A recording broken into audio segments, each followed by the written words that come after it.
guys, welcome to an Urban Viking ale review. Now then, it's about 9 o'clock in the evening. I've just come back from doing a bit of night photography, so I'm in a nice chilled out sort of mood, and I'm in the mood for something a bit warming, you know, because it was quite cold tonight, so I want something that's a bit complex and a bit warm, you know. And the beer I'm going to be reviewing is one that was sent down to me by Ian and the guys at Harviestoun, and it's one that I have seen reviewed. I've seen it online, and I've always been a bit jealous because I've always wanted to get hold of it. It's this one here. It's Harviestoun's Dubh. Lovely. Look at that. Good stuff. So let's give you some information on this and tell you about it. It's an ale matured in whiskey casks. This is the 12 reserve, which means it's aged in selected oak casks formerly used to mature Highland Park's beautifully balanced 12-year-old single malt Scotch whisky. I believe this comes in 12s, 20s and 40s or something like that. But this was bottled in 2009, so, and it's best before July next year. So it's, you know, it's almost like it is a reserve. It's over 2 years old, that. So, and my uneducated mouth's going to get hold of it. Yes. Right. Anyway, Dubh Ale is from the Harviestoun Brewery, based in Scotland, Hillfoot's Village. It's 8%. It contains barley, oats, and wheat. So yeah, let's get cracking on this one and see how lovely it is. I do obviously the only whiskey matured beer I've had is probably Innis and Guns, so this will be a nice little change. I'm really looking forward to this as well.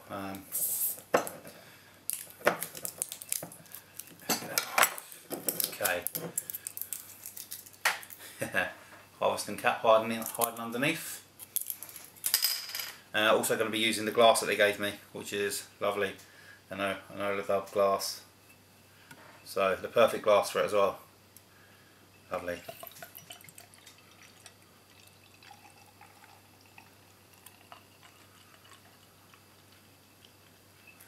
Okay.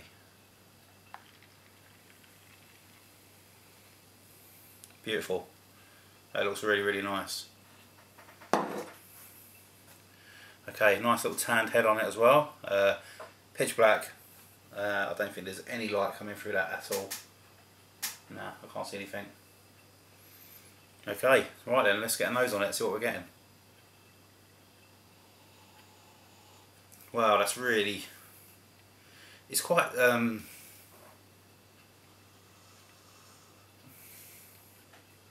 It's quite strong, actually. I was expecting it to be sort of, you know, sort of mid-level, but that is really strong. I'm getting a lot of like a roasty sort of chocolate, but that oak is really prominent. Yeah, it's about the same level as the chocolate, but it's a really nice woody sort of oaky warmth. There's like a nice sort of dark sort of rum smell as well.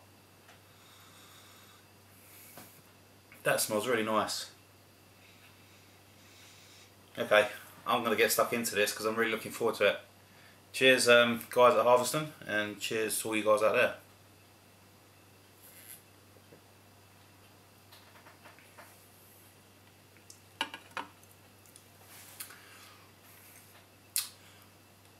Wow, that is proper, really, really complex and flavoursome. It reminds me of black treacle. Used to get it in tins when we was a kid, which is like a really sort of wow, that aftertaste just carries on and on and on. Yeah, really sort of dark, burnt, sort of chocolatey cocoa. Oh, there's something else there as well. What is it?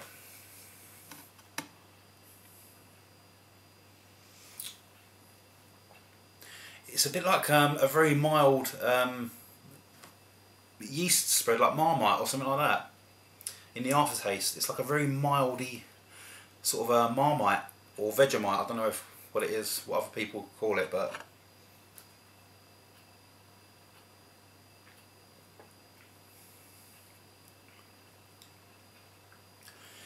it's lovely. It's got really mild carbonation. The body's a lot thicker than I thought it was going to be. I thought it was going to be quite light, like a porter or something like that.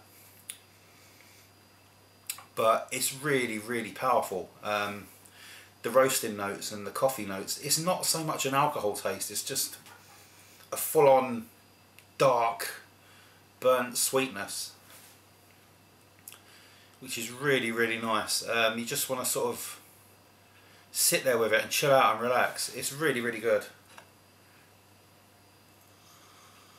I've no idea what the other ones would taste like, the ones that have aged a little bit longer. I'm sure they'll be even more pronounced.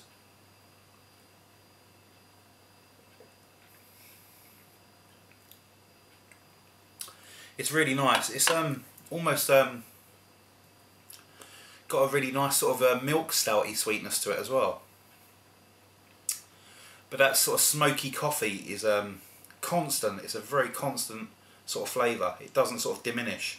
Even once you've finished taking a sip, it just constantly stays with you and stays with you. There's a lot going on in that, a real lot. Yeah, so definitely give it a go.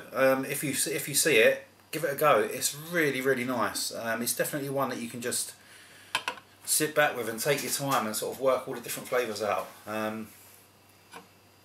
If I had more of a sort of like a spectrum of flavours that I could call upon, I could probably tell you a bit more, but being a South Londoner and always eating at the finest restaurants, as long as they've got a little menu that I can pick up and phone. But no, you don't. It doesn't matter who you are. I mean, when you taste a beer like this, you know that it's quality. So let's just give you a quick rundown of what you're getting. Right.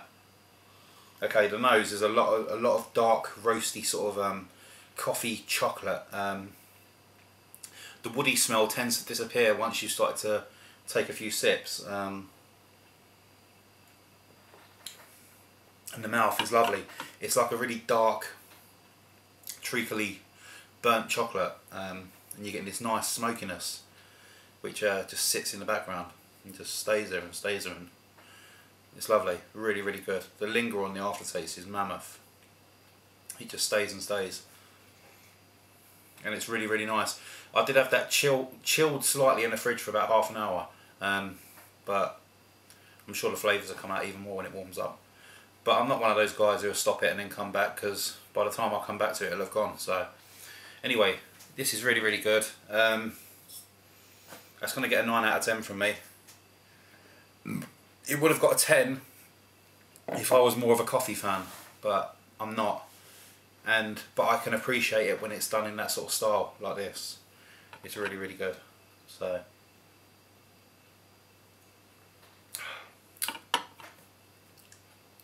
thank you very much for watching the Urban Viking review. Sorry I went off on a little brain adventure then. So I'll see you again soon. Cheers!